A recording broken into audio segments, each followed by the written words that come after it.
Welcome back to the channel, everybody. This is GX Simmer. Thanks for joining us today. I'm very proud to be sharing with you my first Let's Play series. The title of the series is called simply Nina and Amanda. It is a story of friendship, lost love, redemption, and I really think you're going to enjoy this story because I included some really rich characters that I really wanted to share with you. And I hope that you just have a wonderful time listening today. And as always, if you like the content, please hit the subscribe button right now and click the notification bell so you always know when we're coming out with new content. And of course, please hit that like button, leave us a comment. Really love to hear from you about this. Okay, so here is our story of Nina and Amanda. It takes place when they are children. They're best friends growing up as kids. Amanda is the daughter of two people named Robert and Olive Parker. Her grandparents are called Alexa and Gideon Parker. They're very wealthy. They lived on a huge estate in Windberg, previously owned by the Villarreal family. And Nina is the daughter of Alexa's sister, Caroline, and her husband, Hugo, who is originally from Salvadoria. Now, as you can tell, Caroline has light blue skin and short, dark black hair. She is part alien. Long time ago, the family had an ancestor who was abducted by aliens. But that ancestor ended up falling in love with the alien, and the two of them got married. They had a bunch of kids, and it has continued on for the last 5 generations. So now, Nina is the sixth of her family to carry on the blue skin and dark hair. And Caroline is a world-class champion skier and snowboarder. She can be frequently found on the hills of Mount Comarebe. And her hair, if you notice, has some hot pink in it. She's a little trendy and, likes to do videos about her snowboarding. So, aside from Nina's light blue skin, she also has a very exotic look that she inherited from her father's side. As I mentioned, Hugo is part Salvadorian. He came from Salvador originally, and he frequently compares Nina to looking like pictures of his mother in her youth, with her high cheekbones and soft hazel eyes. In fact, she is named for her paternal grandmother, who died many years ago. Now, right now, Nina's living in Henford-on-Bagley, mostly raised and nurtured by her kind father, while her mother has traveled the world. And she's a happy child. She enjoys writing stories, playing make-believe with her best friend Amanda, who is Robert and Olive's daughter. As mentioned, Amanda grew up in Windberg with her parents on that estate. And she loves playing with her parents' pet llama and chickens. She absolutely loves animals. So the two have become best friends since they started going to school together.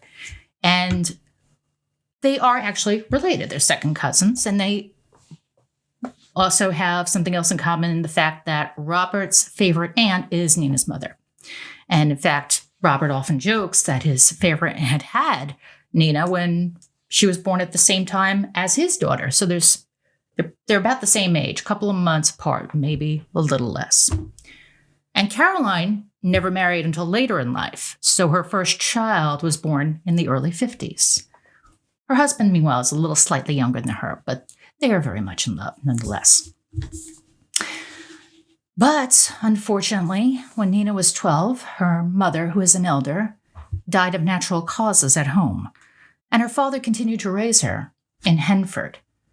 Meanwhile, Amanda, who, when she became a teen, super smart, got excellent grades, was able to graduate early, right around the time when you would say she was about 15 years old, went to Foxbury, decided she was going to become a vet like her father and grandmother before. And her father was thrilled.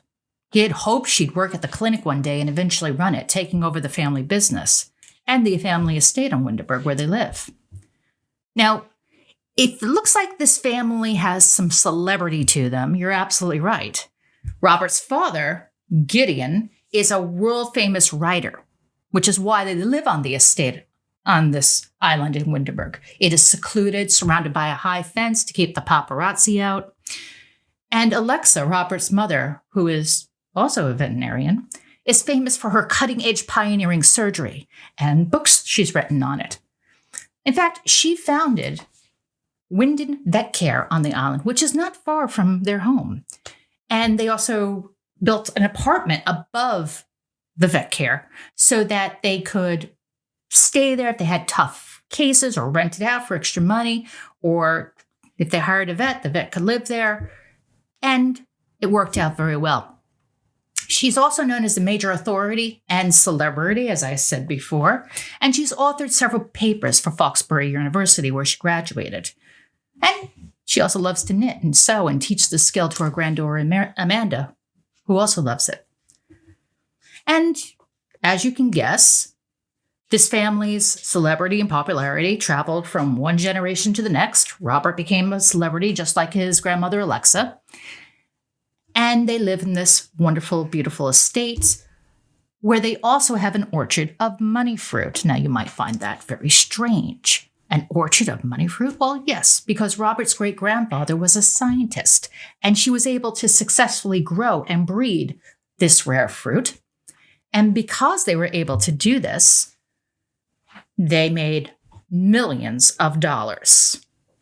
In fact, the money fruit is very rare, and it's an expensive delicacy enjoyed by many, including the Landgrabs, and I'm also told the Goth family.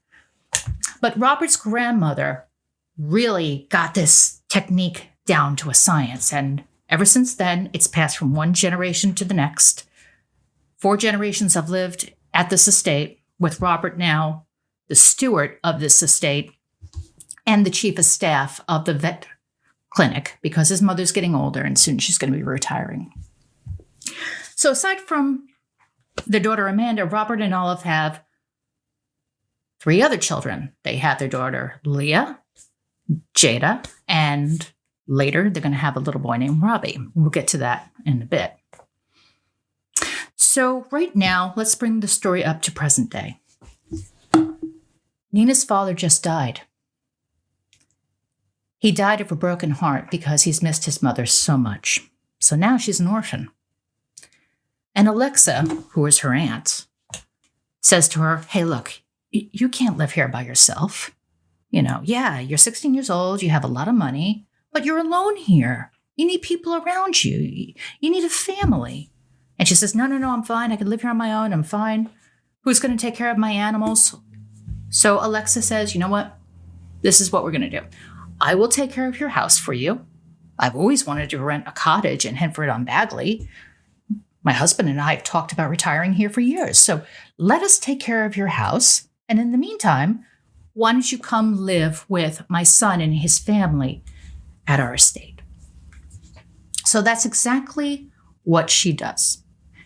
She moves in with Robert and Olive and their children, and they agree to have her with them because they know the pain she's going through and the grief she's experienced, and she could use some friends around her, including her best friend. Meanwhile, as Nina's moving in, Amanda has just finished her first year of college at Foxbury and has just turned 16 as well. And Nina's really happy to have her best friend Amanda by her side. The two frequently hang out, have long talks and pillow fights, and Amanda has a boyfriend, Riley, that she thinks she loves, but she's really unsure. She's young. She doesn't know what's going on. And while they're hanging out, these two, and they're having great times, laughing and enjoying each other's company and just being 2 silly teenage girls, they're starting to develop some romantic feelings for each other, but they don't act on them. For one, Amanda is ashamed of herself for having these feelings because Nina is her best friend and her father's cousin, making her basically a cousin to her, like a second cousin, but still a cousin. And Nina feels she will betray Robert by acting on how she feels by bringing her here, and Robert has made her truly a part of the family. Meanwhile, the younger kids of Robert and Olive, who are Jada and Leah, look at Nina like a sister, and they develop a really close relationship with her. So because of the family dynamic, Nina and Amanda deny how they feel about each other. Amanda is 17 and soon to be 18 and has completed her second year of college. And she got invited to the senior prom by her boyfriend, Riley. She's so excited about it. Can't wait to go to this prom. But meanwhile, she's trying to figure out who she is. She's not sure, if she likes guys more, if she likes girls, because she has feelings for Nina. She's not sure what's going on. So she messes around with Riley in the treehouse to try to figure things out. And she thinks by doing that, she's going to force feelings of love for him. But the thing is, she finds she's thinking about Nina the whole time when she's with him. And meanwhile, her boyfriend is just like totally in love with Amanda, and Amanda is not. She is satisfied by the experience, but she feels it's not as great as it should have been. And one of the main reasons why is she realizes it's Nina she loves and wants to be with. But she's afraid to act on her feelings and doesn't want to hurt Riley, who truly cares for her. Meanwhile, she feels she made a terrible decision by messing around with Riley and feels ashamed for her actions. So while this is going on, her parents also get a little surprised at this time. Her mother finds out she's pregnant with their fourth child. And they're easily in their early 40s at this point. Her father is thrilled. He can't believe it that him and his wife are going to have a child. Wow. Their kids are almost grown. This is great. And of course, Amanda's surprised when she finds out about it because she's working out in the gym. Her mother comes in to talk to her. And then her mother gets sick to her stomach, runs into the bathroom. And the kid's like, "Mom, are you okay?" And her mother answers, "Oh, I'm fine, honey. I'm just pregnant." And she's like, "Wait, what?" And her mother comes out and says, with a smile, "Pregnant." So she delivered a healthy little boy named Robert Lucas Parker Jr. right before Amanda's 18th birthday. And yeah, there's a huge age difference between these two. They're 18 years apart. But they're so happy nonetheless. Nina, meanwhile, we'll get back to her. She's continuing to write. She's always loved to write, and she's journaling her feelings. And as she's journaling her feelings, she's finding she's really having a hard time dealing with these romantic feelings towards Amanda. She feels like it's wrong. She shouldn't be thinking like this. It's really bad. And she goes and tells her Aunt Alexa that she has feelings for someone, but she feels she will be betraying someone else if she acts on them. Alexa is very wise and says to her, "Follow your heart, and then explain how you feel to the other person."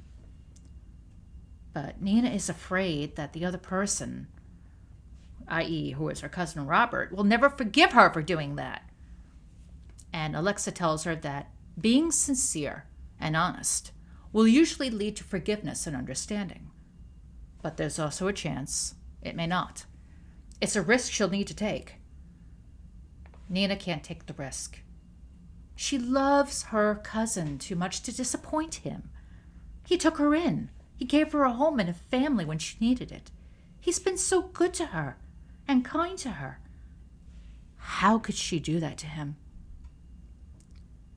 Amanda, meanwhile, has broken up with Riley, and he's heartbroken. But she tells him that she has feelings for someone else and has for quite a while. And Riley, who is upset and does not understand,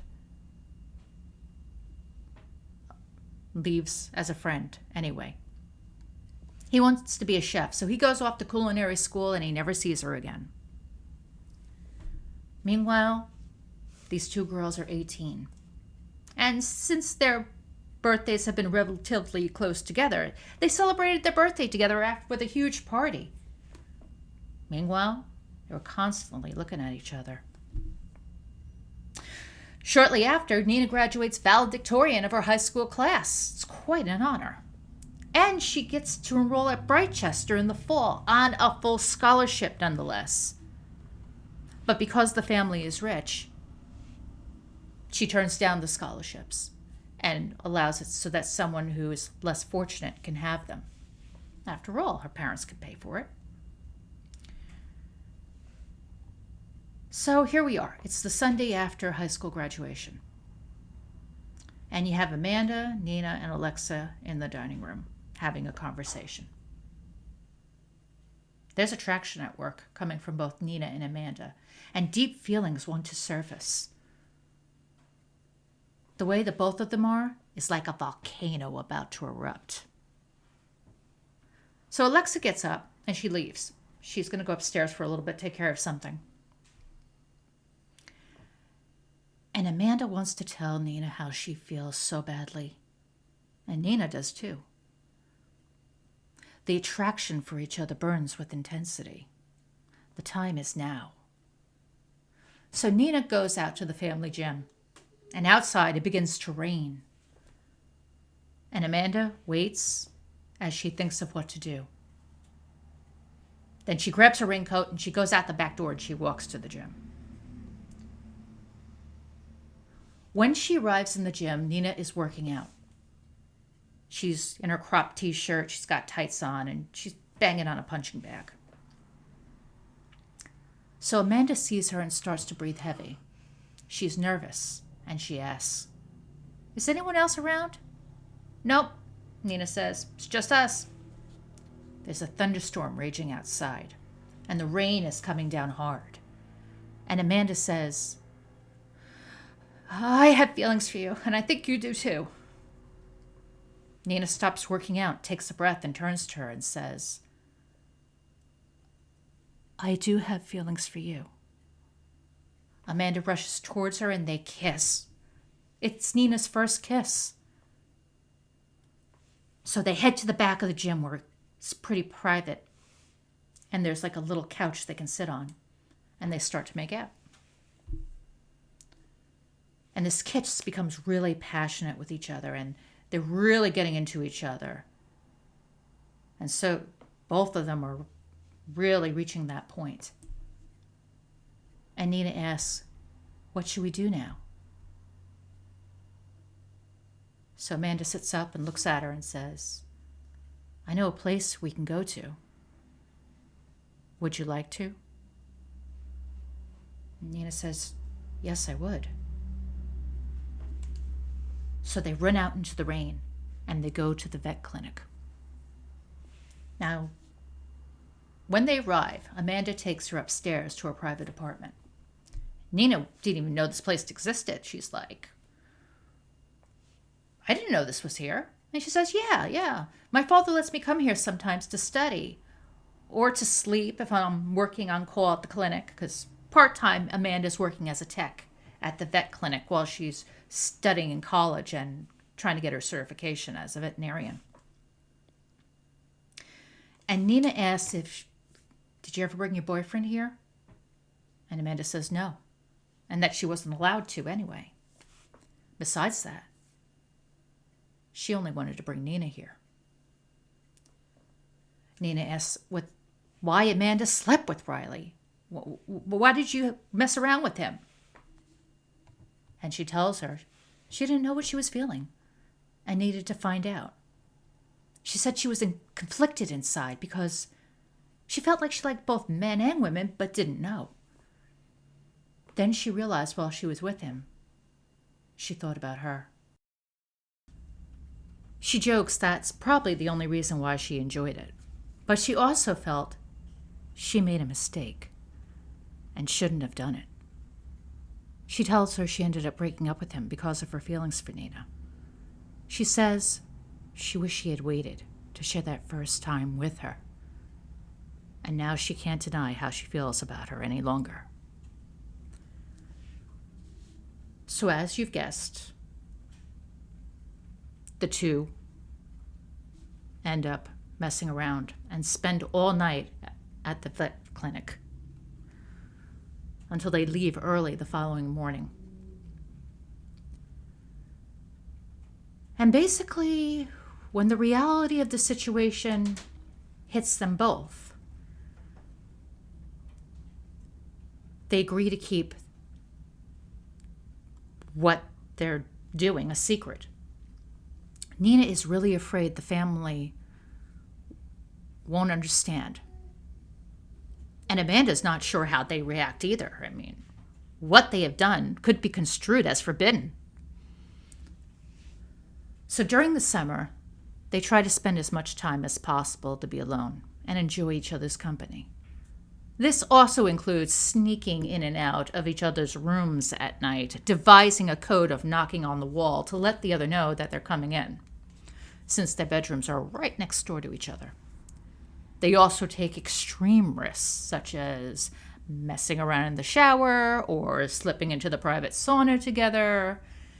And when Amanda is on call at the vet clinic working as a tech, Nina goes over to the clinic to keep Amanda company and help out. But she's not lying. She is, just in another way. This makes Amanda like being on call a lot. What's supposed to be a chore turns into a reward. True, she's working hard, cleaning after pets who have had accidents and get sick, but she's tending to all these animals that are here overnight. But with Nina here, it helps the work to be a little more bearable, even if on some nights she's changing her scrubs at least 2 or 3 times a day. But to them, the apartment above also feels like their own secret place, where they can just be themselves. And not just to mess around, but to enjoy a movie together, or cuddle, kiss, enjoy a romantic meal. They think of this as their private sanctuary. Sometimes they get away with being there the whole weekend. And it is quiet and quite a distance away from the house. And in the dead of night, they can listen to the waves crashing upon the shore and the wind through the trees while they chat before they go to sleep. So their summer is filled with romance and fun. And while the sneaking around is a lot of fun for both of them, it's being done out of deceit, because they're actually having an affair. And this bothers Nina not to be able to be open about who she loves. And it wears on Amanda, too. But when they're alone, they frequently talk about their relationship and wish they could be open about their relationship. But they can't do it just yet. Nobody in this house has any idea anything is happening. They see them for what they are. 2 best friends who have a close bond. No one suspects at any time they are doing what they're doing in secret behind closed doors. But how long can this go on for? And will this relationship continue or end sadly? We shall see. But that's all I have for you today. If you like the story so far, give it a like. Again, hit subscribe, click notify, so you'll get all of my content, and check out some of the other videos we have here. And if you really like this video, check out my original content, including my audiobook, Potholes, which I have at the end of this video. It is my own work from my own mind. I've narrated the story, included effects. I hope that you really like it. In the meantime, have a great day. Thanks for watching. Thanks for subscribing. And I'll see you soon with Chapter 2.